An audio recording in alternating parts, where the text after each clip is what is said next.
One of the most interesting things you can paint, I think, is food and drinks. It's easy, but it's accessible, but it tells a story.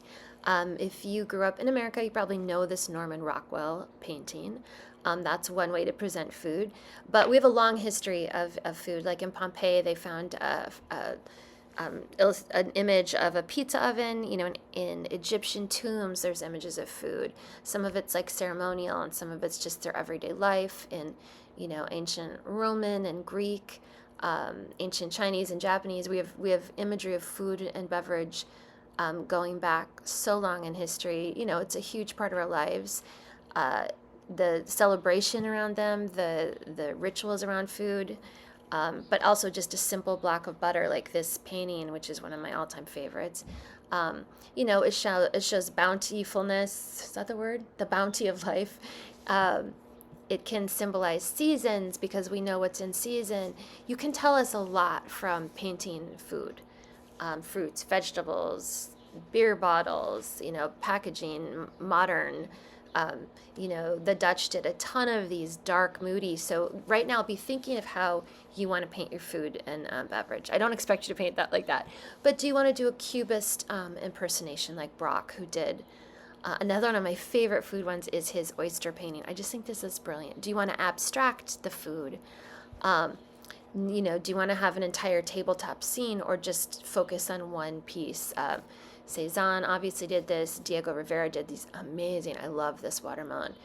You could bring in fruit you want to paint. I have tons of fake fruit. I'm going to do a little still life with some bottles. You could be a surrealist with your food. A lot of mid-century artists were playing with what a food still life was like, adding like symbolisms, and I love this Gustin of cherries. So you do not have to do anything traditional. Obviously Wayne Thiebaud did these very semi-realistic depictions, but in this amazing pop art. Actually, I have a lot of pop art imagery in here, which I think would be fun for some of you to play with. They obviously leaned into the kind of consumerism of it, the fantasy of food, how where food was presented, the magazine quality, and the brands connected to it. That could be really fun. Maybe you do the foods of if your series of this 8-week series is going to be about like a childhood home or a childhood place. Maybe it's the foods you ate there. Maybe you need to look up some images of the old 7-Up packaging from that time, or Wonder Bread or whatever. Klaus Oldenburg, this is a sculpture, but I thought it was so great, I added it. But he did a lot of these great drawings of food in motion. You could really play with it. You can play with the scale. You can do zooming. You can multiply in Warhol spirit. You can zoom in. I can't remember who did this, sorry. You could zoom in on an aspect. Mary Faden is one of my favorite still life people, and she often puts food on a landscape. So you could do that. You could just put one food item in the landscape of the place that you're going to be writing about. Sorry, that's a Krasner again. She also would put like a Guinness, and that kind of like, lands us in a place. Well, so what kind of contemporary art, artists are working as? It's interesting. It's much more Nikki Maloof. It's just kind of more, I would say, like a little bit loaded politically, kind of more like the pop artists. It's not just about the food. It's kind of about domesticity, and these are so great. She does such an amazing job with the shapes of this and setting up just the perfect tableaus. You could do this. You could do a pattern-heavy, deconstructed food, unpeeled. Pedro does these lush, vibrant. It's going to be such a great exercise about mixing color. We're going to really think about, like, if these colors are obviously exaggerated, extreme colors, but they are so beautiful. They kind of remind me of Botero, like a very modern Botero. So yeah, I hope something is like getting triggered for you of the place. We're gonna think about your food, your favorite foods, your favorite childhood foods, the favorite foods of someone else.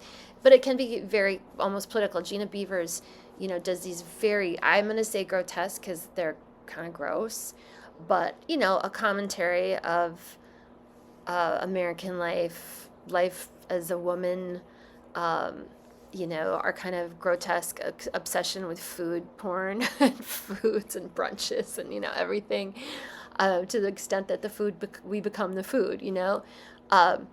I love, as you know, if you've taken a class with Lele Ume, she does a depiction of her life as a mom and depiction of life in her home, these very simple takes on, she really glorifies the food by giving them the stage in this way. I mean, I love this cheese platter. I can see some of you doing just the most amazing things with this.